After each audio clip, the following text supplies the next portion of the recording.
Another edition of the Game of Facts. This is exciting because, well, we've kind of come a significant way into 2021. Now, most of us will say, oh my gosh, looks like 2020 was just the precursor of what is to come. But here we are. And yes, there is doom and gloom around us. But I think we have to go on, right? I mean, that's the spirit of human beings. We just keep hoping and we just keep plodding on. So every week at India Fact Quiz, we put together a bunch of questions and we literally dig through a whole bunch of sources and annual reports and government data and what have you, and bring you these gems. Okay, so we've got a very interesting set of questions. And well, before I just get into that, and I know we're all sort of waiting to start the quiz, I'm going to just give you a quick introduction to India Fact Quiz, although most of you, and we see most of the names here, are very familiar to us. But well, India Fact Quiz is an initiative by India Spend, which is an independent data journalism initiative, and India Fact Quiz, which is really a championship, and we have weekly quizzes and a whole bunch of things where we're trying to make complex data sets a little more interesting and exciting for young people and a whole bunch of people out there. So we've been around since February 2020. So we've really had to go through the test of fire with the lockdowns and everything. But well, it's just been fantastic so far that we've been able to build a little group of factivists and people who are interested in this kind of information. And let me just tell you why this kind of information is so critical, especially given the situation that we are in today.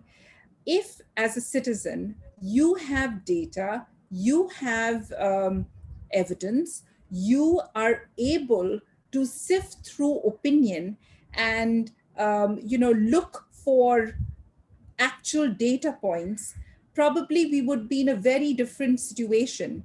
It is our responsibility as citizens to make sure that our government is accountable to us. And all democracies, all countries will go through this kind of test of fire, but we will come through. On that note, I just want to highlight one resource, which is called sos4india.com. I think we'll put it up in the chat. If anybody, and we're seeing a flood of these requests on Twitter and everywhere, if anybody is looking for whether it's oxygen supply or whether it is a hospital bed, what this fact checked database does for you is it provides you pretty much verified real-time information so that you're not chasing a lead which doesn't have maybe a hospital bed or an oxygen bed, or doesn't have a oxygen supply or the medicines that you require. Please just the least that we can do is just share whatever resources that we have and try and make people's lives a little easier. It's a very, very hard time. And the one thing that we can do right now is just make sure that we do not spread any mischievous messages on WhatsApp. We're a little more responsible. We verify everything. We fact check everything. And yeah, that's really the way to go. So Anna's, I think, asking about Shivangi. Well, she's back at home, which is such great news and a big relief to all of us in the team. So we're hoping that she gets better, and you'll see her soon. All right. So, well, the book that we have for you when you, and I hope you win this quiz today, is that you're going to take home this wonderful book called The Coolie's Great War. This has been written by Radhika Singha, and All right. I think there are lots of questions. I'm just going to quickly take a minute to answer that. Sai is asking, hey, listen, when can we get our books? Well, we're still under lockdown and we're trying our very best to make sure that we give it to you. Um, yeah, and I think some of you are very impatient to start the quiz, but just give me a little bit of time and I will do that. I just want to quickly introduce the fantastic book that we have for you this week. It's by a professor of modern history in Jawaharlal Nehru University in JNU in Delhi, and she's written The Coolie's Great War, which is fascinating because India, and today is Labor Day. May 1st is Maharashtra Day and it's also Labor Day. Yes, Abhishek, I'd request you to please just be a little patient.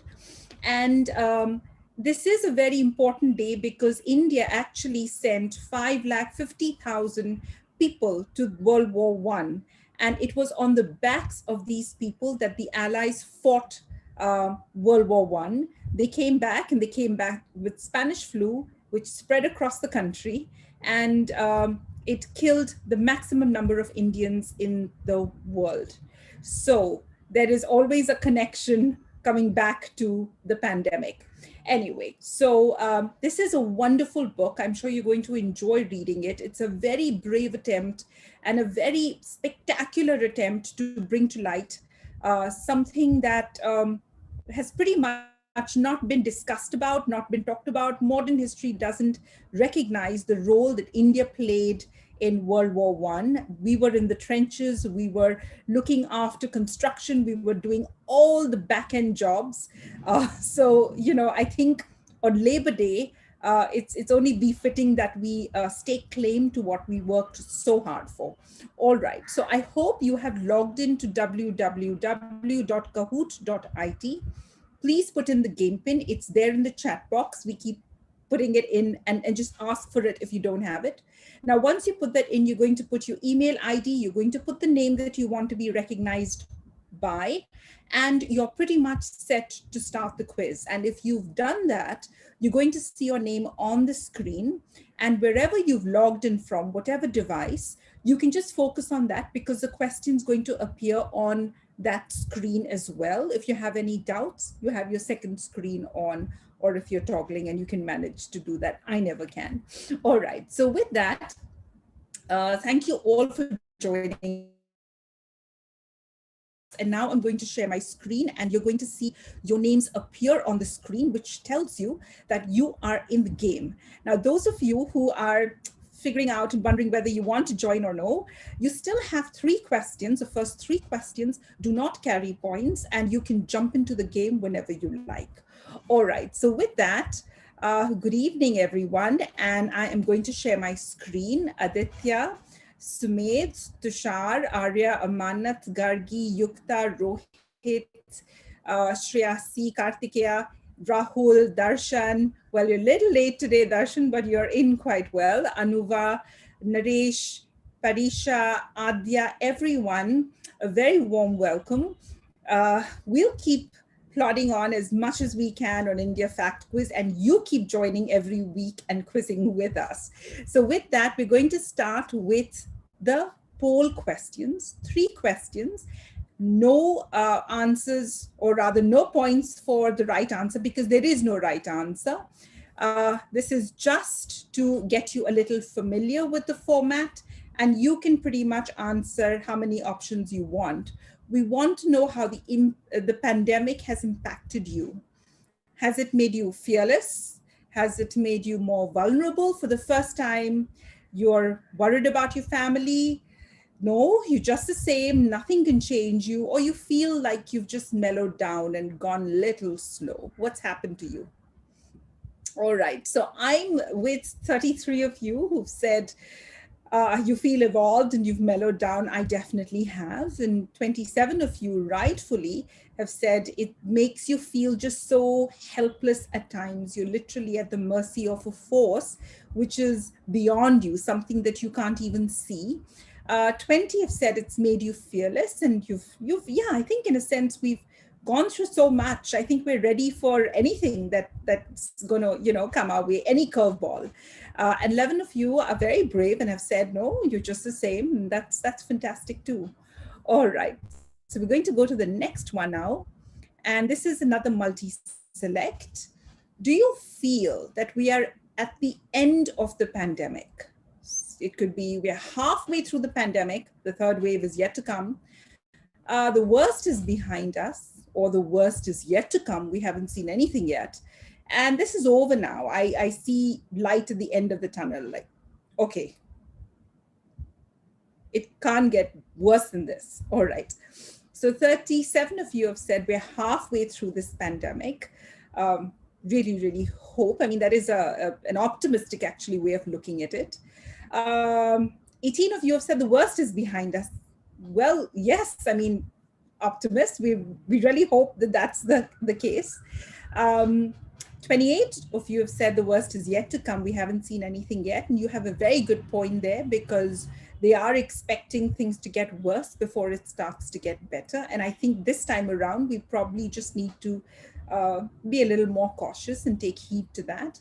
And 18 of you have said this is over now, that you see light at the end of the tunnel, which is fantastic too. I mean, maybe. I hope it's the virus has just ravaged through the country in a very ruthless way. And hopefully with the vaccinations and what have you, we'll be able to put this behind us. All right. Now, asking for a word cloud, there are many things that we haven't been able to do since the pandemic struck. Can you just put that in? It could be you liked playing tennis, or you started going for walks outside, or meeting friends, or you discovered a really nice, coffee shop or a small chai dukan where you can't go anymore. What's that one thing that you want to get back to? All right, I have my list of things too. Definitely want to go back to my walks, which I miss so much. Yeah, let's go back to your hostel. I know that feeling. Meeting friends, college, school. Yes, I think that really is really the biggest thing that we all just can't wait to get back to. Meeting friends, having pizza, hanging out, sensible government. I hear you. Travel, cricket. I think a lot of us have actually missed the outdoor sports. Visiting your parents, I think that really must be really, really hard. Partying, well, yes. Helping friends, going to the library. I think bird watching, I think just all simple things, just chilling with friends, going for movies, a maskless life. Yes, that's something that we all missed, right? All right, this is fantastic. And thank you so much for just, putting this in. The first three questions, what we try to do is, while we want to get you comfortable with the format, we also just want to understand what's going on in your mind. And sometimes, there are some of you who write such lovely letters to us sometimes, and it's just so heartwarming to read those letters in the middle of the week. We're going through emails, and it's just fantastic to, you share some book reviews you've written, some of you share some of your experiences. It's wonderful. Sometimes I think it's just nice to de-stress by getting stuff out. All right. So we're going to start with the quiz. Anybody out there who still wants to join in, you can. And it's a wonderful set of questions. There's a combination of a whole bunch of things. I'm not going to steal the thunder here, but we'll just go through each question. And yes, I hope you like this one. The first one, true or false?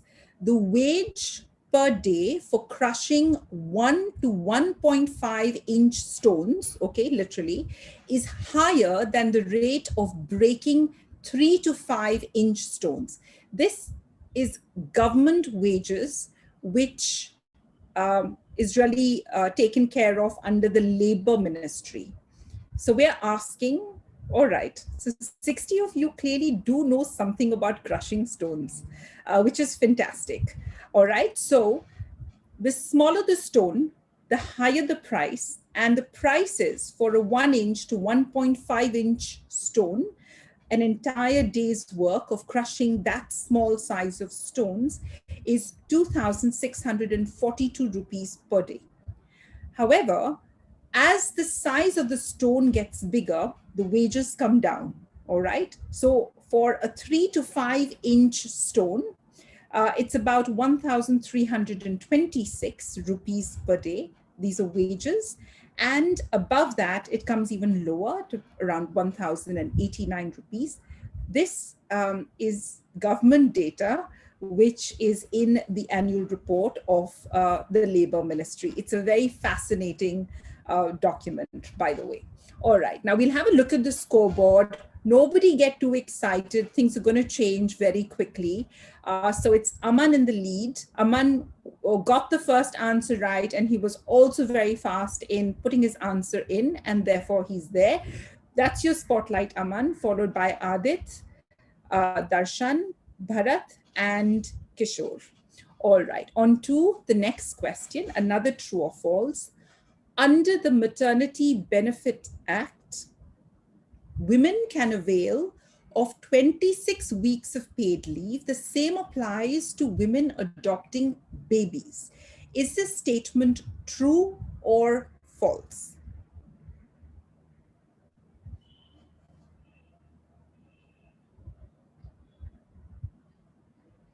All right. So 32 of you are right.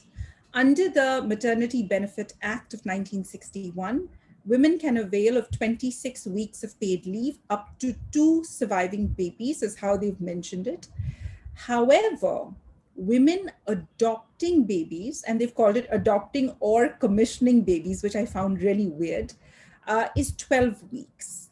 Now, one may argue that babies are babies and handling babies is equally tough. And why should somebody who's adopting a baby be treated any differently than, a normal mother? So, well, I'm just going to leave that argument there.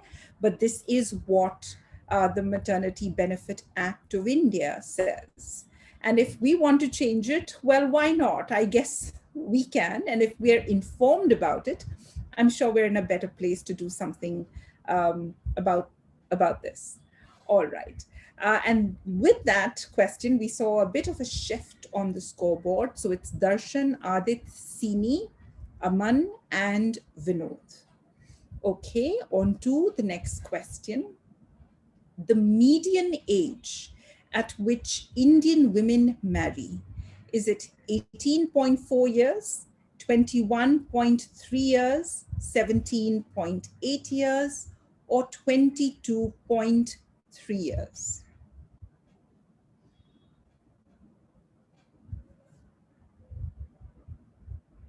Okay, so the 21 of you who went for the highest, or let me say the oldest number on this board were right. Now, why is this a very important indication? The increase, and literally we are seeing 0.2, I would say a 2-month increase year on year of women getting married. And why is that a good sign? It just means that a woman, when she's a little older, she's more mature for childbearing and all the responsibilities that come with it. She probably can have a career.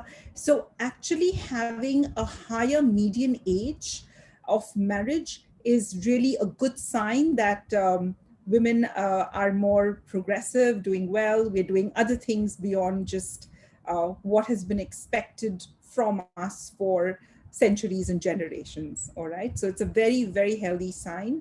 India has been inching up, and we are at the point where it's 22.3, which is 22 years and 3 months. Okay. The scoreboard. Let's see what happened there. It's Darshan, Adit, Kishore moved up, Aman, and Druhi. All right. The next question, true or false? In the state of Gujarat, more women are overweight compared to men. This is a slightly naughty question, but we have to analyze the weight of men and women and do a bit of a comparison.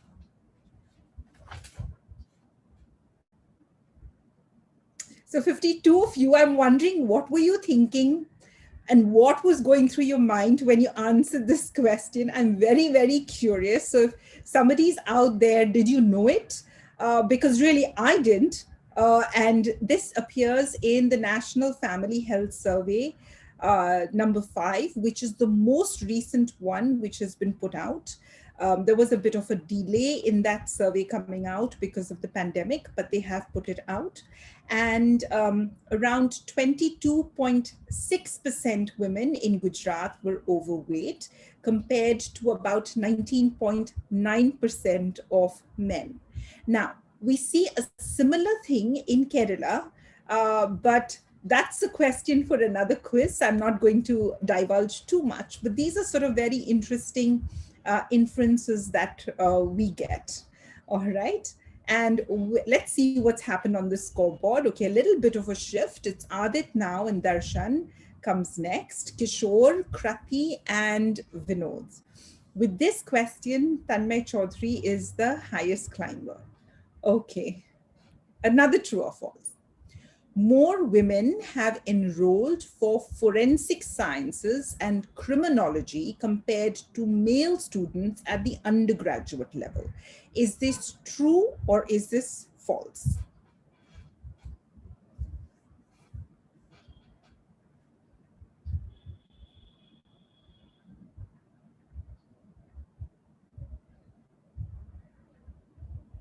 So 48 of you are actually correct. There are more women who've enrolled in disciplines like this, which kind of gives us a good feel about how seriously women are looking and girls are looking at their careers and going and doing things which are normally considered the bastion for men. Okay, we'll take a look at the scoreboard. Darshan's come back. Sini's gone up. Adit is somewhere there, floating around. And then Kunal with his drums has kind of come into the scoreboard. And Hazik has come in as well. All right. I hope I've got your name right. Another true or false. More women are studying hospitality and tourism courses compared to men. Is this true or false?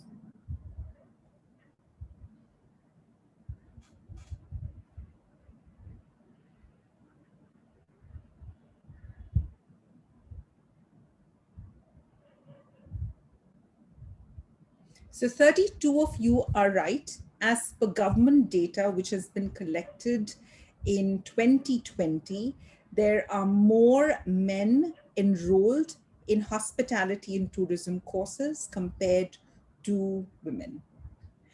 Okay. And Adit is now in the lead with that answer, followed by Darshan, Sini, Hazik, and Udit. All right. Udit, thank you so much for your reviews, by the way. I really look forward to them. Okay. Another true or false. More women opt for pediatrics at the postgraduate level compared to men. Is this true or false? We're talking about pediatrics, which is really about child health, and we're saying more women opt for it compared to men.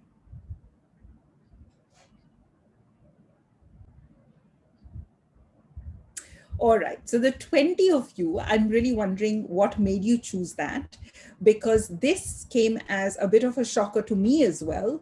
My bias would have told me that, oh, if this is taking care of children, babies, etc., I'm sure there are more women pediatricians out there. But actually, no, it is dominated by men. Well, it's not a good thing or bad thing. It's just that it's nice to know that this is a discipline which is of interest and value to men doctors or male doctors as well. So, but this is really what government data is telling us. That's the interesting part. All right, so it's now, oh my gosh, okay, a big shift. Arnav, welcome. Susmita, Adit, Vinod, and Darshan. This is proving to be a slightly different kind of one. So rank from high to low the percentage of persons in these states or union territories who can operate a computer. This is anyone above 5 years of age who can operate a computer. And your options are Maharashtra, Chandigarh, Delhi, and Goa. You need to rank them from the state, so UT, that has the maximum people who can operate a computer to the lowest, to the least.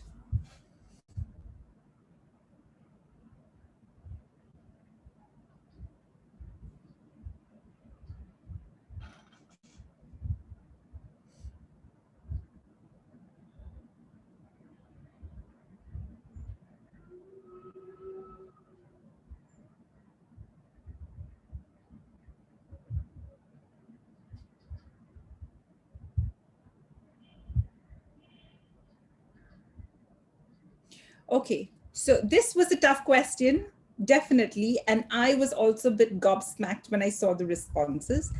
Clearly, Chandigarh is doing very well. In this space, it's about 49.9% people who can operate the computer. And then comes Delhi, uh, followed, it's 49.8, and then comes Delhi, which is at about 42.8% of people who can operate or use a computer. Goa is about 40.4%, and Maharashtra, which was a bit of a shock to me because I'm from Maharashtra, I'm sitting in Bombay, it's 24.4% people who can operate a computer. So it's kind of interesting in terms of, you know, the surprises that data can throw out there. All right. And with this, everything stayed pretty much the same. We have another very interesting question coming up. And this is another puzzle as well.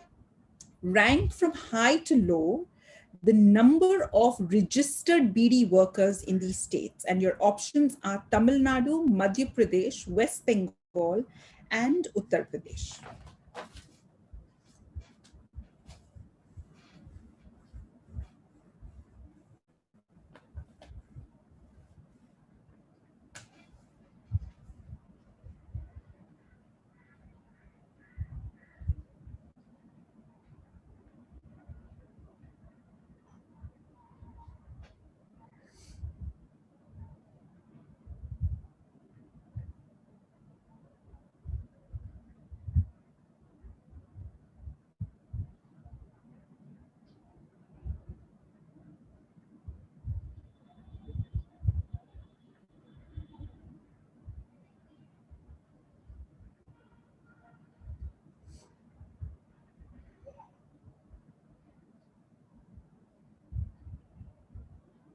Okay, another tough question. So I completely get it. But just to let you know that the Labor Ministry tracks the number of registered BD workers across states. West Bengal has the highest, which is about 18 lakh 29,000 odd registered BD workers, followed by Tamil Nadu, which is at around 6 lakh BD workers. And then you have Madhya Pradesh, which has around 4 lakh 40,000. And finally, Uttar Pradesh, which has 4 lakh 12,000. So one can say this is a good thing that the government is actually recognizing and registering these BD workers. They work with tobacco, and therefore there are going to be health complications, etc., which is good because at least there is, you know, they're being tracked. They can get access to the hospitals that are registered or, you know, sort of pretty much commissioned by the Labor Ministry. All right. So we're going to take a look at the scoreboard, and it's just a cursory glance because nothing much has changed, but we have one more puzzle coming up, and let's see if anything happens there. Rank from high to low causes of serious accidents in coal mines. Okay, these are coal mines in India. Fall of persons, fall of objects, explosive, or rope haulage.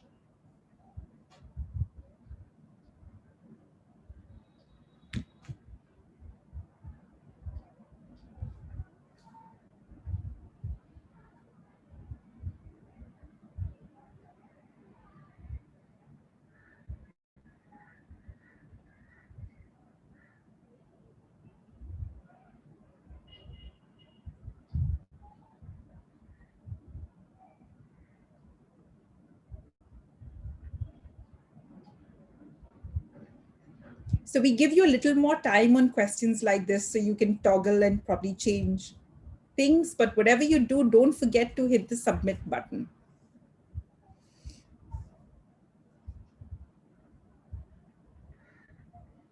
Okay. This is also a tough question, I must admit. Um, I'm sure most of you probably would have put in explosives as the number one or number two. I did that, by the way. I got this completely wrong. And this is where data becomes very important. Now, if we talk about or think about, oh, there are going to be explosives which are going to be used in mining, we will take probably the most precaution at the time when the explosives are being used. What we fail to forget is that actually it is the everyday kind of accidents which add up. So fall of persons is apparently the highest, which is about 27% of reasons of serious, or rather 27% of serious accidents is fall of persons, followed by 14%, which is fall of objects. So we probably, instead of being so careful about explosives, need to think about, in the coal mines, how we make sure that things don't fall on people. Rope haulage, which is essentially the wire rope that is used to unload and load loaded carts. And finally, the fourth, or I would say even not as high priority, which is about 3% of serious accidents, is caused by explosives. But here you have 24, which is caused by fall of persons. All right, so sometimes data can tell us to just put our heads together and look at solutions in a much focused way. And this data comes again from the Labour Ministry's annual report. So we come to the end of this quiz. It's been a lovely, fascinating, and a slightly difficult quiz. And in the number 3 spot, we have Adit Nair. Susmita, congratulations, you've been placed second. And Arnav D is the winner of this week's quiz. Vinod and Darshan, you are runner-ups. Very well played. This was a very tough quiz, but just ended up learning so much. So thank you all for joining us, and look forward to seeing you next week, 5 p.m. on Fridays for Hindi and Saturdays with me again. So please just, we're also going to be doing a little bit of a Q&A session on vaccinations on Instagram. So please, if you have any questions on, should I get this vaccination? Is Moderna or the Pfizer vaccine going to be better than Covishield, or should I take Covishield or Covaxin? Any questions you have, please put it in to us, either in the chat box or write to us at connect@indiafactquiz.in. We will make sure we feature these questions and we get an answer for you and send it across to you, so you can have all your doubts cleared and just go straight for that vaccination, get the 2 doses, and let's just beat this virus out of our country. All right, so thank you so much. Please don't forget, in the chat box, put in any questions you have, write to us on our social media handles, put in your questions, flood it, don't worry. We'll like to address every single doubt that you have on the vaccines from a bunch of experts. So thank you all so much, and have a good and safe rest of the weekend. Bye, everyone.